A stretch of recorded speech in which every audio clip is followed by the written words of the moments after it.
The air you're breathing isn't air anymore. It's hot ash, clawing at your throat. A mixture of volcanic gases, ash and rock fragments racing down the slopes of Vesuvius at speeds over 100 kilometers per hour, with temperatures exceeding 300 degrees Celsius. An invisible weight crushes your chest, as if the sky itself had decided to lean its full weight on you. All around you, there's only a dull roar, a thunder that never ends. You don't know how long you've been like this. You don't know if it's day or night. You know only one thing, with a certainty colder than fear itself. You are not getting out of here. But just a few hours ago, your biggest worry was something else entirely. Dawn breaks over Pompeii on the 24th of August in the year 79. The basalt streets, polished by thousands of cartwheels, gleam with the morning dew. You hear the creak of wooden shutters opening, the voices of vendors setting up their stalls in the forum, the metallic clang of a blacksmith who's already lit his forge.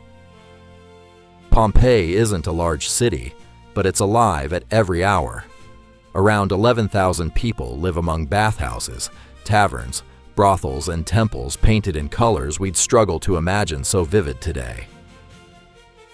The people of Pompeii scrawl their lives on the walls: insults, gladiator bets, election ads, lines stolen from Virgil. 2,000 years from now, that graffiti will be the most human voice left of this city. You don't know it yet, but you've been walking on a bomb for weeks. 17 years ago, a brutal earthquake shook the region. Many buildings in Pompeii still bear the unrepaired cracks, the reconstruction scaffolding abandoned halfway through.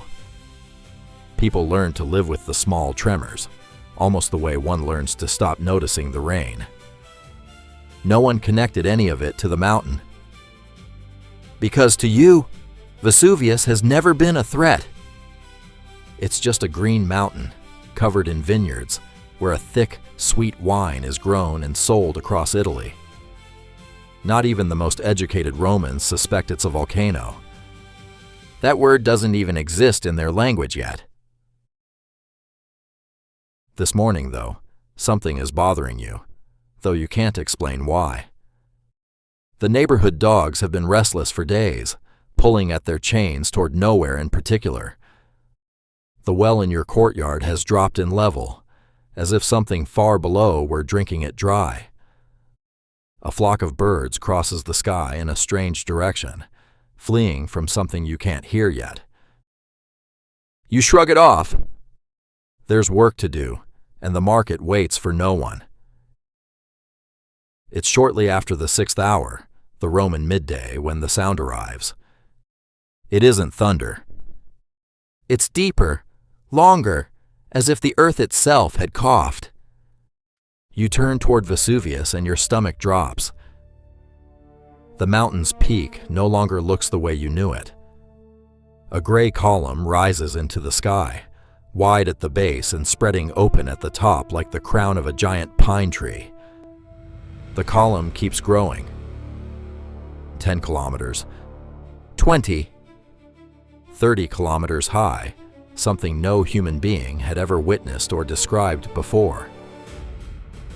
Around you, people pour into the streets. Some laugh nervously, thinking it's just a passing spectacle. Others are already gathering their children into their arms. The air begins to smell of sulfur, a rotten egg smell that crawls into your nose and won't leave. Then something that isn't rain starts falling from the sky. Small whitish fragments, light as cork, begin striking the rooftops. It's pumice, volcanic rock so porous it floats on water, blasted out at speeds of hundreds of meters per second. At first, it's almost amusing. Children try to catch it in the air. But the rain doesn't stop. You pick up a few stones from the ground and feel them warm between your fingers. With every hour, more fall, and bigger ones. fist-sized now, hitting hard enough to split open the head of anyone who doesn't cover it. The sky, blue just hours ago, has turned a dirty gray, almost orange at the edges, as if dusk had arrived 8 hours too early. A house nearby begins to collapse with a dull crash, like breaking bones. You decide it's time to move. You tie a cushion to your head with a strip of cloth. You step outside, and the world is no longer the one you knew this morning. The city has become a field of stone. You walk, sinking to your ankles in a layer of pumice that's already reaching your knees. Every step is an effort, like wading through wet sand. Fine dust sticks to your sweat-soaked skin, gets into your eyes, forces you to blink over and over. Around you, whole families carry what they can: jewelry, coins, small statues of household gods. Centuries later, archaeologists will find bodies with hands still closed around bags of gold rings, silent proof that until the very last moment, someone believed there was still time to save it all. A chained dog howls without stopping near an entrance. It can't break free. You look away, but the sound stays lodged in you. The air crackles with a roar that never lets up. You think of the harbor. If you reach the sea, maybe there's a ship. Maybe there's a way out. Hours have passed, and the sky still hasn't cleared. A reddish glow pulses at the mountain's peak, lighting up the suspended ash as if the air itself were burning. The heat has risen in a strange way, sticky, unlike the dry heat of summer. When you finally reach the area near the city wall, the sight stops you cold. The sea has pulled back from the shore in an unnatural way, leaving fish stranded on the wet sand. No ships can come close, waves stirred up by the tremors, and the pumice itself floating on the water like a crust, have blocked any chance of escape by sea. You stay there, alongside dozens of people who had the same idea as you.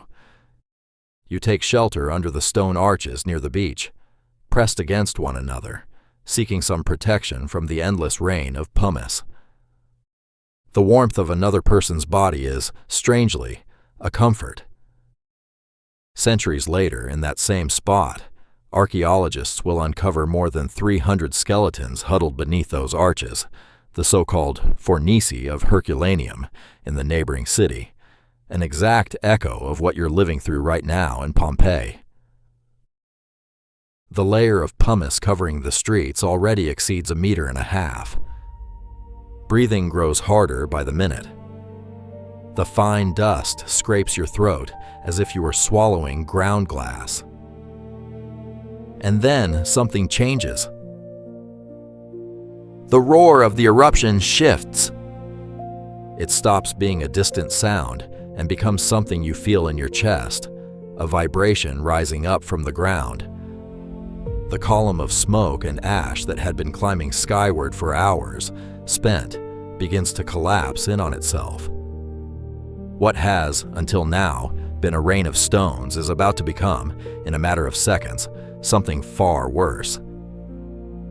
It's what volcanologists will later call a pyroclastic flow, a cloud of gas, ash, and pulverized rock racing down the mountainside at over 100 kilometers an hour, at temperatures that can top 300 degrees. You cannot outrun it. No shelter can stop it completely. You watch it arrive like a wall of total darkness, swallowing the glow of the volcano's light. The air turns unbreathable an instant before the heat reaches you. The wave of heat knocks you down in a single second, and your body, like the bodies of thousands around you, instinctively curls into the posture archaeologists will call, centuries later, the pugilist pose, arms bent, fists clenched, like a boxer on guard. It isn't a fighting stance. It's what extreme heat does to human muscles and tendons, contracting them beyond your control. You feel the air you're trying to breathe, no longer reaching your lungs. You feel a burning that starts on your exposed skin and works its way inward.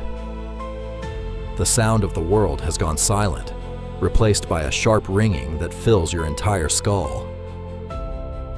You don't know that your shape, your final posture, the fold of your clothing, is about to outlast every empire, every name, every carved stone.